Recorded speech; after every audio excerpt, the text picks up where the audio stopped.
The NoFap journey, as we all know by now, is an amazing practice for us to become better men in our everyday lives. When you practice NoFap, you train your discipline, you train your mind to avoid instant pleasures, you gain more clarity and focus in your life, and since you're not constantly walking around like a zombie from all of that dopamine which PMO provides, you can instead use that energy towards building new habits and skills. But of course, as with everything in life, NoFap is not easy sometimes. You can have days where you are constantly in battle with urges and moments of sadness and anger when you relapse. I believe that porn and masturbation could be the hardest addiction to overcome for men, especially young men, as PMO is not something that society deems as a bad thing and is yet to realize the damage that PMO does to men all over the world. And also, sexual feelings are natural. It's not something to get rid of as with smoking or drinking alcohol, which are not necessary for the human experience. You do not crave cigarettes or beer naturally. So when you have this endless amount of porn which you can access at any time, anywhere, then it becomes a problem, just like how there is a never-ending amount of fast food places everywhere around the world, and you naturally don't need to eat all these amounts and varieties of food in order to stay alive and feel good. But how obese people feed their addiction by eating fast food, that's how many of men feed their sexual needs, by watching porn and masturbating. Porn is pretty much junk food for your sexual gratification. But don't get discouraged by that. In my opinion, we are lucky to live in times like this, as in the past, people didn't have porn or junk food, and since they didn't have it, there was nothing like that to overcome. Of course, they had their own problems, but if we look at today's world, as weak as it is, it's an opportunity for us to become better by cultivating responsibility and discipline. Think about it. Imagine right now a thing that you don't have and it's not even invented yet. Do you feel sad since you don't have it? You have your own problems to deal with, and it is useless to think about something you don't have and which doesn't exist. That's how people had it in the past. They didn't have all this quick access entertainment, all this quick access porn, all this quick access food, and it was hard. Right now we have these things, so let me ask you this. Is it better to live our life in the pursuit of these instant pleasures and to be weak? Or is it better to train discipline by avoiding these short-term impulses or using them in moderation? That's how NoFap is. We can sit here and complain that the society is at fault, that it doesn't give much attention to the elimination of porn, but in my opinion, it's really great that porn exists. It gives us an opportunity to train our discipline by avoiding it. Now let me tell you about yet another opportunity that the NoFap journey provides, the Flatline.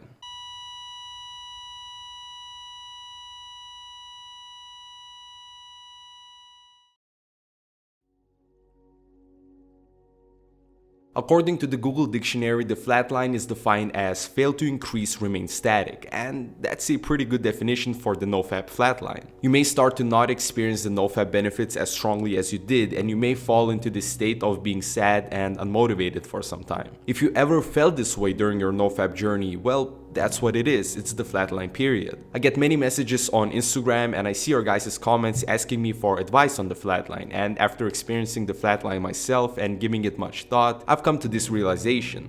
This stagnation period during NoFap is not caused by NoFap. Well, it kind of is and isn't at the same time. I believe that the way we feel during the flatline has everything to do with the problems of our life. It's not that you feel unmotivated because NoFap made you like that. NoFap just brings out your problems to the surface and it becomes an opportunity to either fix it or not. During these 2 years that I've been on the NoFap journey, I couldn't get past my one-time record of day 56, and recently I got past it and then I relapsed on day 63, which that relapse has nothing to do with this advice. I just relapsed because I got too confident and stopped following my own advice of being constantly aware of the urge. But during that last big streak, I was thinking about how am I all of a sudden going past my previous record of 56 days, and then I got it. Is that I started to fix my relationship with my family, and in doing that, I wouldn't need porn and masturbation in order to escape my past problems. I talk about this story more deeply in my MGTOW video, so I would suggest watching it for more context, but essentially,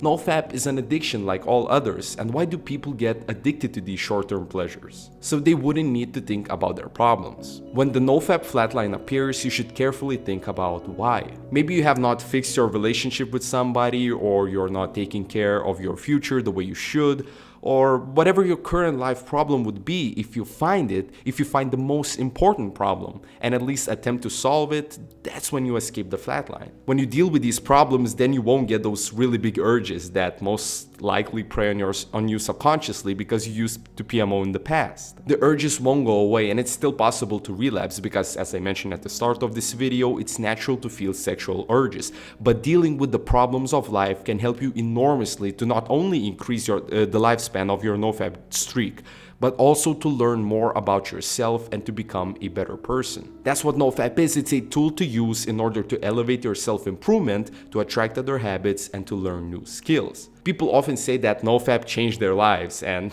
I've been guilty of saying that as well, and I stand by it in a way, but if you think about it, NoFap is kind of a gateway into general self-improvement. At least that was in my case. Although I started my self-help journey by becoming a minimalist, after finding NoFap, this was when I truly started to branch out and learn about all these different philosophies, cold showers, meditation, and many other things that helped me to improve. So be grateful that porn and masturbation exist, as you become stronger every time you avoid it. And remember that NoFap is a tool that you can use, especially during the flatline, in order to fix your life problems and become who everybody here aims to become: better. Thank you so much for watching this video, and if you enjoyed it and found it informative and useful, please leave a like, as that really helps out my channel, and subscribe for more weekly self-improvement content. As always, you can follow me on Instagram, and if you want to help my channel to grow even more, you can donate to either my PayPal or my Patreon, and all the links to everything are going to be in the description down below. Thank you guys for watching this video, and stay on your journey.